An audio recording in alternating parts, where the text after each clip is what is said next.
Thank you, Your Honor. May it please the Court, my name is Jacob Hubert, and I represent appellants Dr. Mark McDonald and Dr. Jeff Barkey. The District Court erred when it denied my clients a preliminary injunction to prevent the defendants from enforcing AB 2098, a law that threatens doctors with professional discipline, including the loss of their licenses to practice medicine, for saying things to their patients about COVID-19 that the state disapproves of. The law restricts speech based on its content and its viewpoint, and for that reason violates the First Amendment. And this should be an easy case because it's directly controlled by this Court's decision in Conant v. Walters. In Conant, the federal government had announced a policy that it would take away doctors' ability to prescribe controlled substances simply for recommending medical marijuana to their patients. And this Court readily recognized that that infringed on doctors' free speech rights. The Court said the policy struck at the core First Amendment interests of doctors and patients. The Court said physicians must be able to speak frankly and openly to their patients. And the Court said physician speech is entitled to First Amendment protection because of the significance of the doctor-patient relationship. And the Court concluded that because this was a content and viewpoint-based restriction on doctors' speech, it was a blatant violation of their First Amendment rights. And this case is exactly the same. In this case as well, the state has specifically threatened to punish doctors for their advice, their recommendations to patients in itself. And for that reason alone, the plaintiff should prevail here. Also, since this Court decided Conant, the Supreme Court decided the NIFLA case, which further bolsters the plaintiff's position.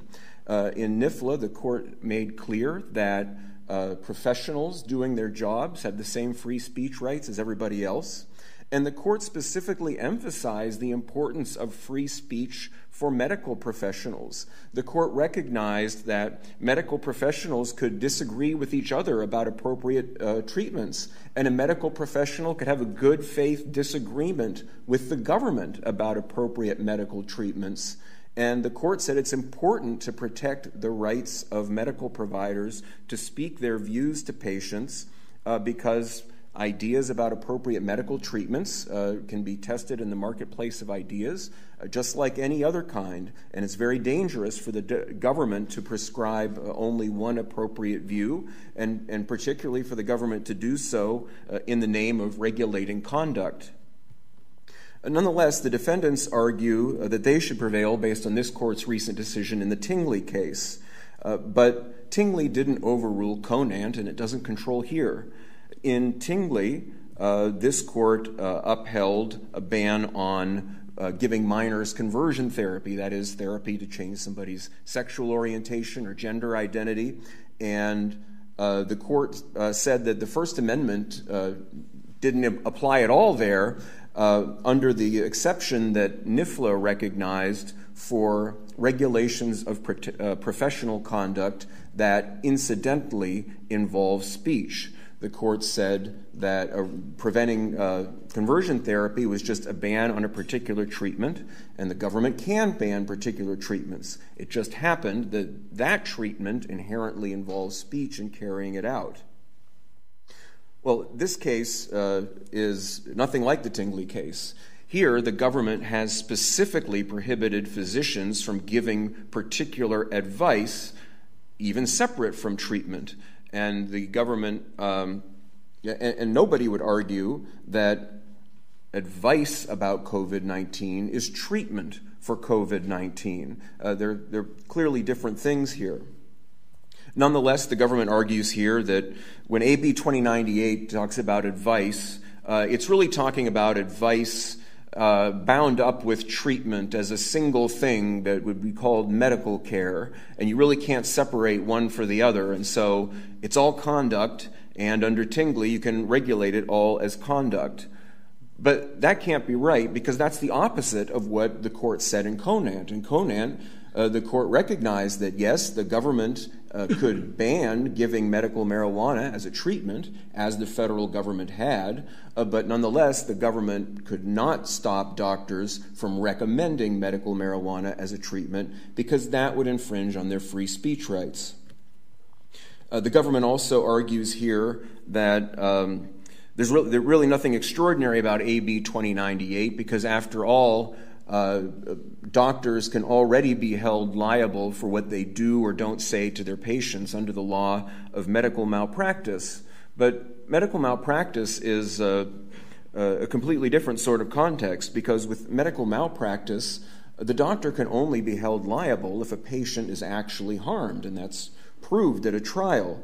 And a doctor can give advice that's contrary to the government's view, that's contrary to the supposed scientific consensus on an issue, freely without incurring any liability just for doing that, if the doctor thinks that's what's best for the patient, if the doctor thinks that's what's going to get the best result.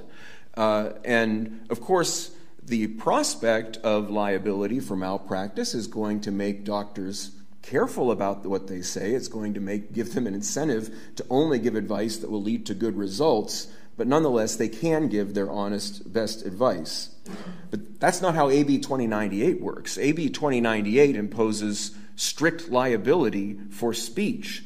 It punishes advice even if the patient doesn't follow the advice. It punishes advice even if the patient follows the advice and then has a good result. And that actually could happen. You could have a patient who receives advice that violates AB 2098, and the patient gets a good result, and the patient goes and tells a coworker, my doctor advised me to do this, and my COVID cured up right away, and I'm happy with it. And if the coworker disapproves of the advice, the coworker could complain to the medical board, and the doctor could be punished for speech that apparently actually led to a good result. And so, of course, that possibility is going to chill doctors' speech. It will stop them from giving their best honest advice just because the government might disapprove of it and might punish them for it. Another problem with this law is that under both the First Amendment and the Due Process Clause is that doctors can't even know how to comply with it. The statute prohibits doctors from disseminating misinformation that's contradicted by contemporary scientific consensus contrary to the standard of care. Now, that definition just on its face is kind of a jumble of words that doesn't make grammatical sense. But even putting that aside, there's the question of how is a doctor supposed to know what the contemporary scientific consensus is, particularly for something like COVID-19, where from the very beginning, people's ideas about how to treat it and how to prevent it were constantly evolving, and something that was considered appropriate one day might not be considered appropriate the next. And so doctors faced with this situation just have to read the literature that's available, look at the evidence that's available to them, speak with their colleagues, and then just use their professional judgment to decide what's going to be best for their patients. There's no contemporary scientific consensus that they could even look up. I mean, they could look to the latest pronouncements of government officials or government-approved officials, but that's changing all the time.